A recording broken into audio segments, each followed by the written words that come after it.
Nawe una same problem, abantwana bakho bebathengise indlu yakho. Yebo baba kunjalo. Ufike abantwana bethengisile indlu. Indlu ngibuye ekhaya mina. Uma ubuye ekhaya wafika abantwana bethengise Indlu sengize ngihlale next door baba. uhlale next door manje. Yebo baba. Abantwana bakho bave ba decide bathengisa indlu yakho. Yebo baba. Manje awunandawo Yokuhlala. yokuhlala. Yebo. Kanti watshonelwa nangutatabo, watshona utatabo, watshona ngendlela ongayi understand ubutshone kanjani.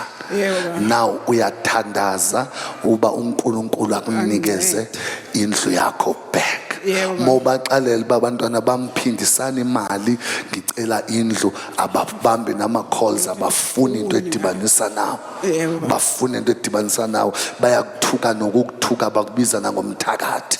Yebo baba. Abantwana obazele Abavundla esiswini sakho. abavundla esiswini sakho. Yebo baba. Bantwana obakhulise ubababo seyengasekho emhlabeni. Yebo baba. Abantwana ubusebenza emakhishini usebenzela bona. Yebo baba. Manje bakubiza ngomthakathi. Bakubiza ngomthakathi. Yebo baba. Bakubiza ngomthakathi. Badibene nobhuti wakho ophume naye esiswini babo abathema kuthengiswa indlu yakho. Mawufonela ubrother wakho bhuti ngiyacela ukukhuluma nezingane uthi ubhuti wakho akangena indawo akafuni into emdibanisa nawe. Yebo baba kusho njalo. Usho kanjalo. Uthi akayingeni nje sidala ngikhulume nezingane zami. Uthi mkhuluma nezingane zakho akangena indawo. Yebo.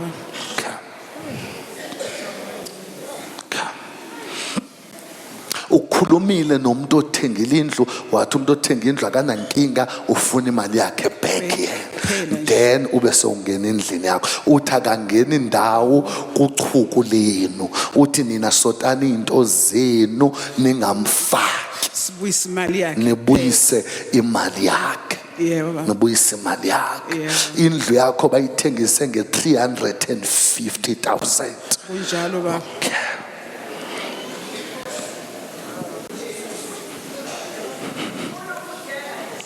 Shamaria Katsulia Prakada.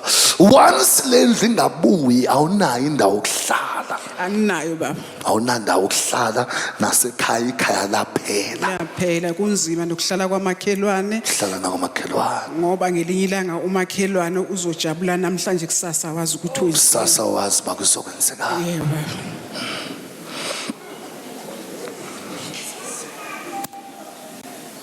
You know isitha siplena ukudestroy impilo yakho.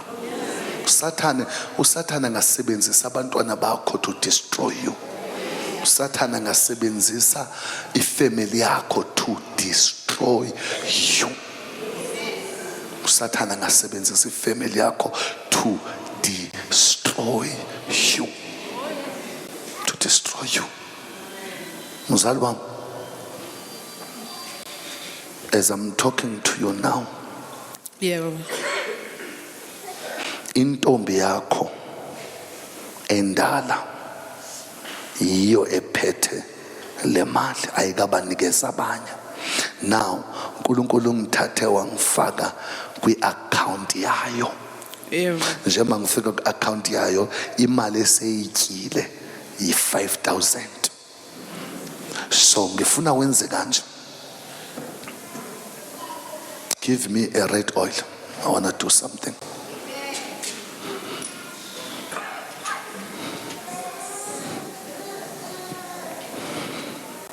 Ngifuna intombi yakho ibuyise imali back kulomuntu athengile indlu so that uzophindela endlini yakho. Ngiyabonga kakhulu.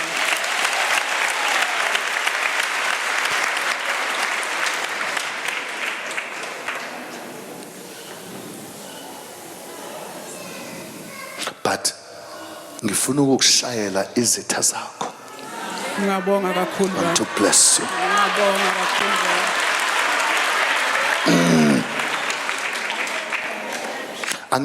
Angizumshaya but ubrother wakho uyipoison ebantwaneni bakho. Yebo. Brother wakho uyipoison ebantwaneni bakho. njengoba ngikhuluma manje lo mntwana uphethe ifoni, ngifuna athumele le mali afonele lo baba in 2 minutes. Uzomfonela manje afuna i-account.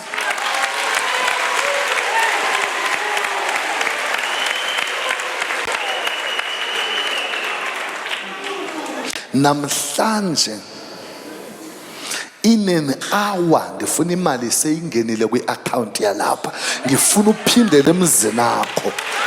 Ngiyabonga baba, Uyangizwa ma? Ngiyabonga baba kakhulu. Ngizokusiza noba ungakholwa uba ngizokusiza, ngoba umakhelwane uthe unomprofeti engimbona eTVini angakusiza, wathi wena hayi laba profeti laba.